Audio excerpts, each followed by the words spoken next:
फलक से उतरा एक सितारा जो फलक में समा गया। ऊंच नीच के भेद भाव को मिटाकर पूरी दुनिया को प्रेम भाईचारे का पाठ पढ़ा गया। नमस्कार। आज संत कबीर रैदास जी की जयंती है। खुशी के इस पावन अवसर पर मैं डॉक्टर छोटेलाल गुप्ता संत कबीर रैदास जी को कोटि कोटि प्रणाम करता हूं।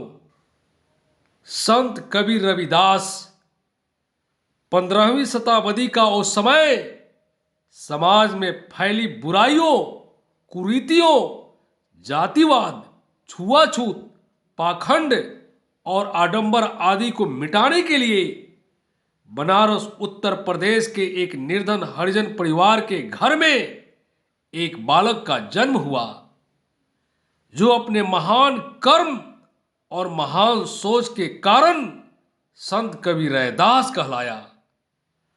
कबीर रैदास सदा जीवन और उच्च विचार में आस्था रखते थे और मन चंगा तो कठौती में गंगा का भाव के साथ स्वयं जीते थे और दूसरों को भी जीने की प्रेरणा देते थे। रैदास ने अपने आध्यात्मिक वचनों से सारे संसार को एकता और प्रेम भाईचारे से रहने का पाठ पढ़ाया। संत रैदास आशा, तृष्णा, मोह, माया, काम, क्रोध से रहित व्यक्ति थे। उनके इसी गुणों एवं अनन्य भक्ति से प्रसन्न होकर मां गंगा ने उन्हें दर्शन दिए थे और वरदान भी दिया था कि जब भी रविदास उन्हें पुकारेंगे तब वे स्वयं प्रकट होकर उनकी मनोकामना की पूर्ति करेंगी।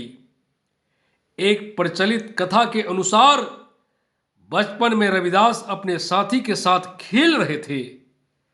एक दिन खेलने के बाद अगले दिन उनका साथी नहीं आया तो रविदास उसे ढूंढने निकल गए, लेकिन जब उन्हें पता चला कि उसकी मृत्यु हो गई है तब यह देखकर रविदास बहुत दुखी हुए और अपने मित्र को बोलते हुए कहा कि यह समय सोने का नहीं है, उठो मेरे साथ खेलो।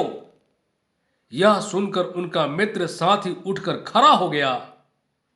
इस चमत्कार से उनकी प्रसिद्धि और बढ़ गई।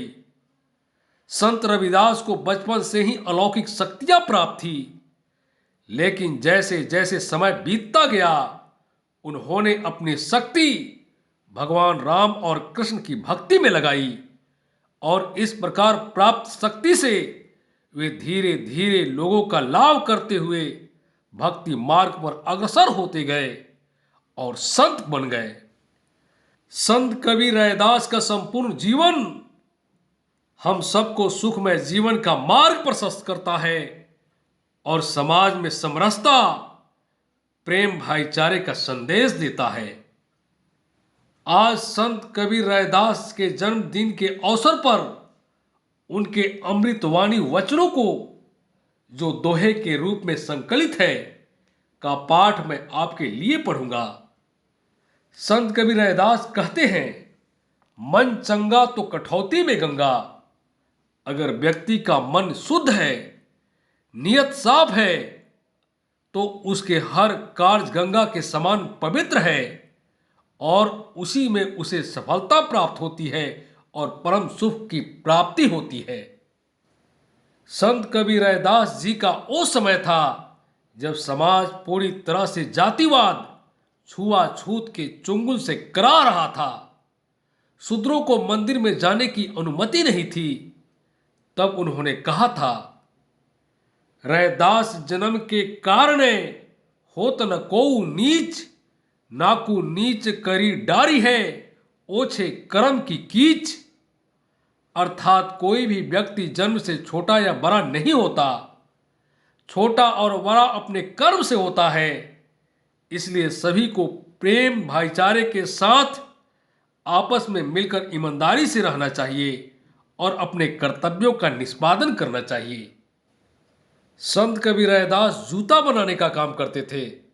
वे जो भी काम करते थे बड़ी लगन और तन्मयता से करते थे। वे कहते थे कि कोई भी काम छोटा या बड़ा नहीं होता। वे आगे कहते हैं, कर्म बंधन में बंध रहियो, फल की ना तजियो आस। कर्म मानुष का धर्म है, सतभाग है रविदास।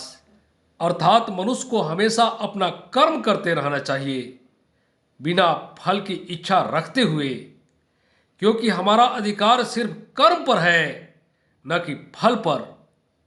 फल मिलना हमारा सौभाग्य है।